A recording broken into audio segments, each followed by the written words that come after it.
let's get it. I bought for 16 passenger, this a G5, no, this not a Challenger. Big one. I keep some members with me in the fridge, the coat seats, they some cannibals. Eaters. They like to geek, drink a whole bottle, wake up and repeat. Damn, she took a look, mixed it with the chill out. Now she say. Hey guys, welcome to my channel and welcome to another video. I want to say welcome to everybody who has taken the time to come and check out this video. If you're new here, I hope that you will go ahead and hit that subscribe button after you hear the content. I hope you will like it. Also, if you know anybody who you think will like the content, share the video. Help a sister out. And everybody, please hit that like button. Sharing is caring, and you know we got to feed the algorithm. So today we're going to be talking about Mr. Tim Norman and his case. I did a video last week when he was sentenced. He got life, which we were told originally in the state of Missouri is 36 years. Apparently life is only 30 years in Missouri. And not only that, they have this grid based on if you've had other convictions, how long you have served, how old you were when you were sentenced, you know, and based on all of these variables, instead of him getting out when he's possibly 80, he could be out when he's 69, which is around 24 years from now. As a matter of fact, everybody in this case who was sentenced will serve less time than they actually got. Another thing that happened during the sentencing was it had come up that Tim wrote a letter to the judge. Now, when the judge saw the letter was moments before he actually gave Tim his sentence. But the thing about Tim's sentencing was 2 of the 3 charges were mandatory sentences. So there wasn't really much to say when it came to those. Now, the mail fraud charge got him 240 months. So I think that's 20 years. Yes, 20 years. But all of the sentences are going to be served at the same time, so it really doesn't matter what it was.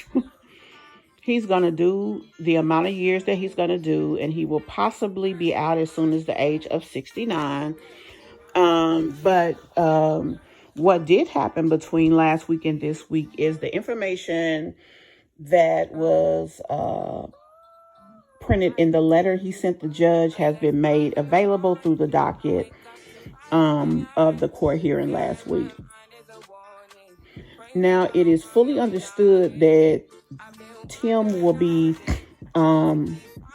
receiving new counsel. His old attorney did say in the press conference that he will not be representing him beyond that point, but that Tim will possibly have new counsel and most likely will file an appeal of the conviction.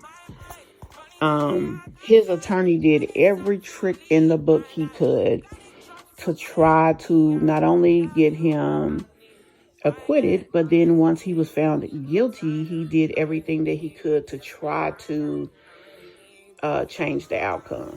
He really put a lot of work in, him and his co-counsel. It's really, I don't know, it's horrible that it came out like that and that things happened the way that they did. But it's even more horrible why he had to go to court in the first place. But like I was saying, I wanted to mention the letter. Basically, in this letter, I will do a video later reading the letter in its entirety. I have a big chunk of the letter. I do not have the bottom part. When I printed it, actually, for some reason, it's cut off. So it makes no sense for me to read the letter when I can't give you everything that's there. But what I will do is tell you what it was. Basically, Tim wrote a letter to the judge going off on him, saying that he was less than adequate judge, that he was a judge who has had his own charges filed against him for misconduct, that he handled the case very poorly, that he did not adjudicate very well, that he allowed prejudice against him on more than one occasion. And when I say him, I mean him. In other words, that he made judgment calls in the case that were prejudicial against him and allotted him to be able to be adjudicated in a negative way. He said that the judge had also worked in conjunction with another attorney on a case. The other attorney was one of Tim's past legal attorneys, and that they worked on a case, and that information was not made available.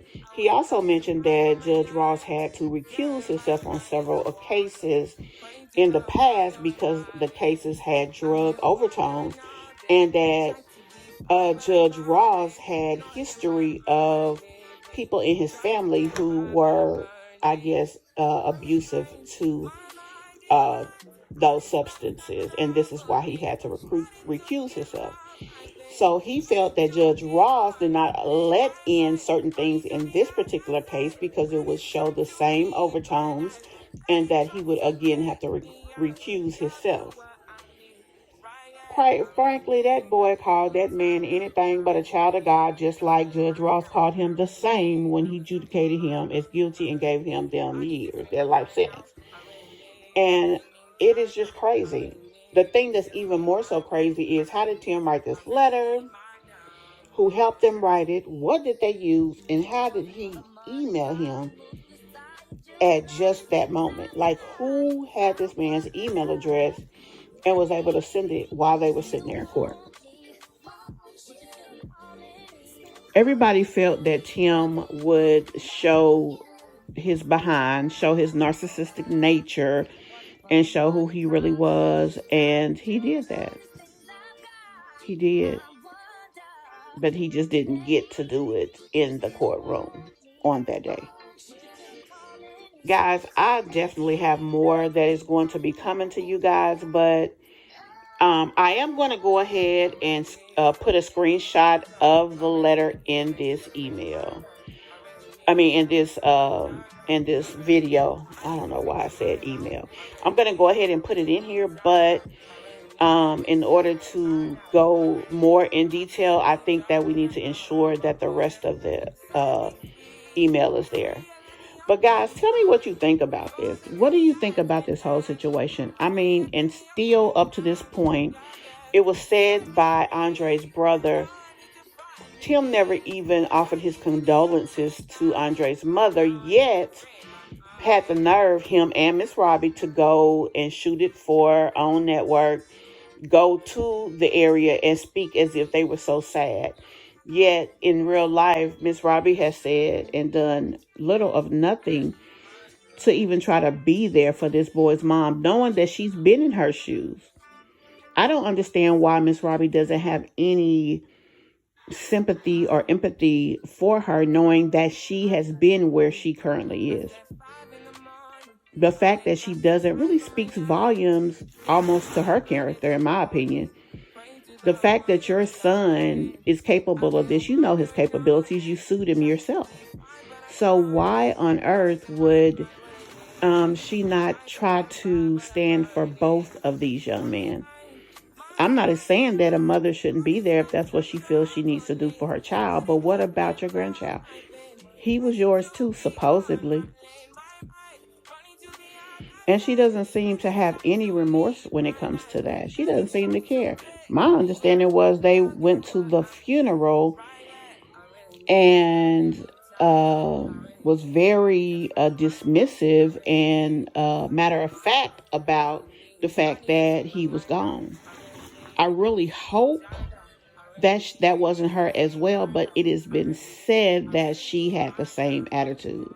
Now, I've only heard this recently. I hadn't heard that prior to now.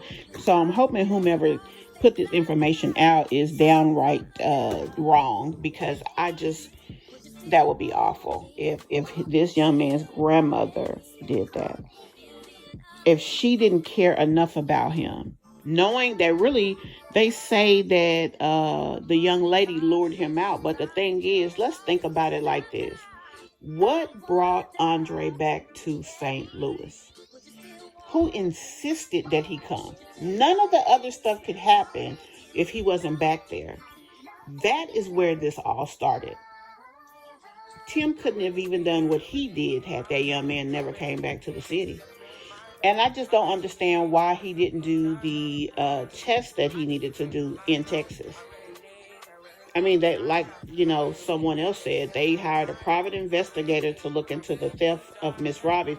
Why didn't they put that same effort into finding out, or at least Miss Robbie, why she didn't put the same effort into finding out what happened to her grandson?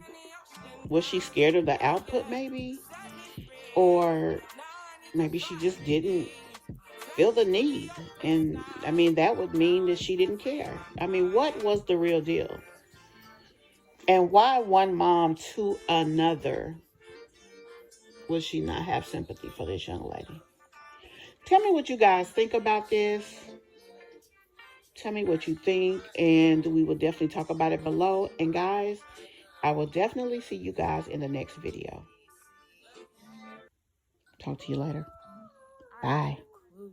Let's get it. Hop off a 16 passenger. This a G5, no, this not a Challenger. Big one. I keep some members with me in the fridge. The coat seats, they some cannibals. Eaters. They like to geek.